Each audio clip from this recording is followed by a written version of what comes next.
Hoje quero compartilhar com vocês a leitura de um conto poético que vai nos levar para pensarmos sobre o tempo e sobre a dimensão humana e nossas descobertas.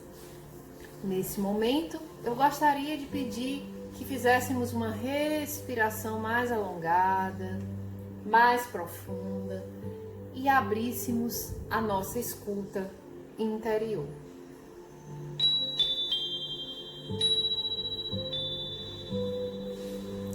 Nessa viagem rumo ao tempo e ao templo de nós mesmos, Rubem Alves nos fala num livro chamado Quando Eu Era Menino sobre as suas memórias de infância, sobre como ele sente e percebe a mudança ao longo da vida, dos anos, e ele conta e escreve para suas netas. Nesse conto chamado A Mina d'Água, ele começa nos falando sobre essa sensação no tempo. Acompanhemos o poeta. Minhas netas, o mundo de quando eu era criança era tão diferente do mundo em que vocês e eu vivemos agora, que parece que ele aconteceu há muito tempo mesmo. No tempo daquelas histórias antigas que começavam sempre assim. Era uma vez, numa terra distante, há muito tempo. Será que minha infância aconteceu no tempo do Era uma Vez? Nossa viagem na minha máquina do tempo nos fez viajar 62 anos na direção do passado, quando eu era um menino de 5 anos. Vocês vão dizer, mas vovô, 62 anos é muito tempo mesmo. Você viveu no tempo do Era uma Vez. Vocês são crianças de 10, 11 anos de idade. 62 anos é para vocês muito tempo. Um tempo que vocês nem podem imaginar. Quando eu tinha a idade de vocês, eu sentia do mesmo jeito.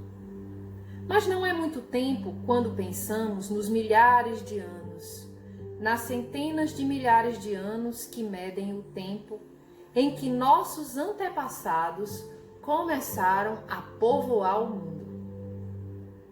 Vocês já ouviram falar sobre eles na escola, os homens pré-históricos, que viviam nas cavernas e usavam instrumentos de pedra.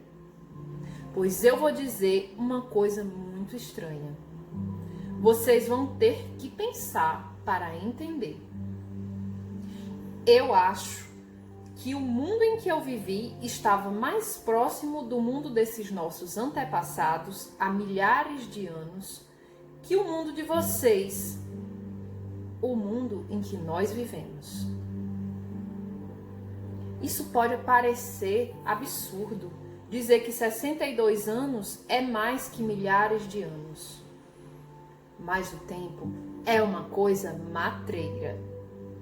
No passado, o tempo andava devagar, muito devagar, porque as mudanças aconteciam muito devagar.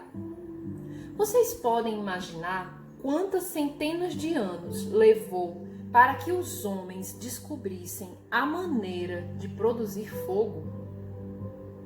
Ou o tempo que levou para que eles aprendessem a fazer cerâmica?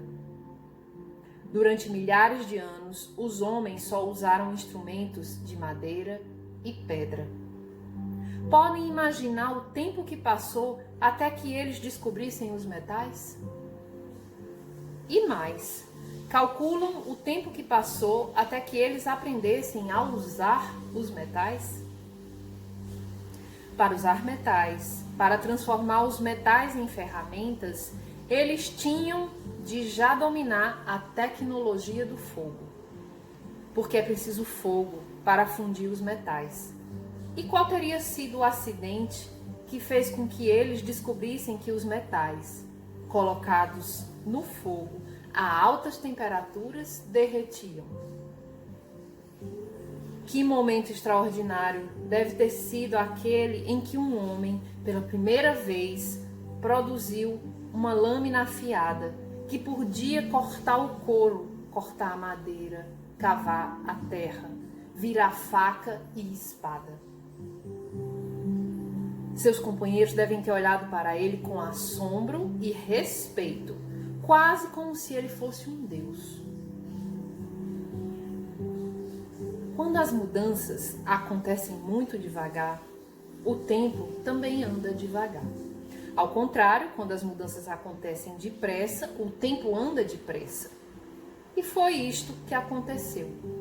Desde que nasci, as mudanças começaram a acontecer de maneira cada vez mais rápida.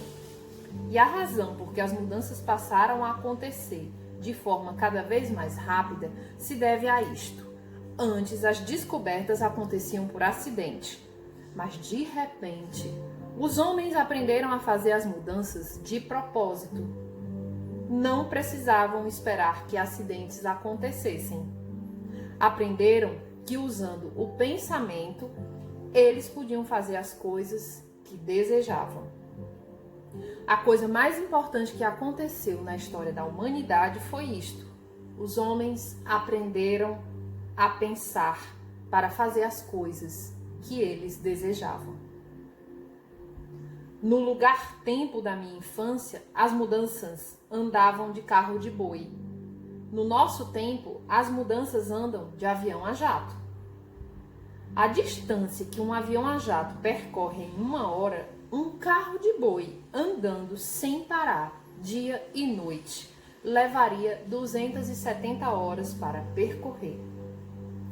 Assim, posso dizer que o mundo em que eu vivia quando menino de 5 anos estava mais próximo do mundo dos nossos antepassados que do mundo em que vivemos agora. Em 62 anos, o mundo experimentou mais transformações, voou mais que durante todos os milhares de anos passados em que nossos ancestrais viveram. Eu vivia assim, muito perto do início da história do homem. O jeito como as coisas eram feitas no meu tempo de menino era o mesmo jeito pelo qual elas eram feitas muitos séculos antes. Vou dar um exemplo. No meu tempo de menino, a gente fazia sabão em casa. Para isso, se usavam sebo de vaca e um líquido preto que era obtido fazendo filtrar água através da cinza. Alguns anos atrás, visitei nos Estados Unidos uma aldeia de uma cópia onde viviam os primeiros norte-americanos nos séculos 16 e 17. Pois encontrei, num canto da aldeia, o lugar onde eles faziam sabão, com a descrição de como eles o faziam. Pois eles faziam sabão do mesmo jeito como se fazia na minha casa. Então, era como se eu, há 62 anos, vivesse no mesmo tempo em que viveram os tais norte-americanos, 400 anos antes. E o poeta continua esse conto, mas por enquanto nós vamos fechar o livro e meditar sobre o tempo e sobre a nossa presença nele. Gratidão a todos. Gratidão.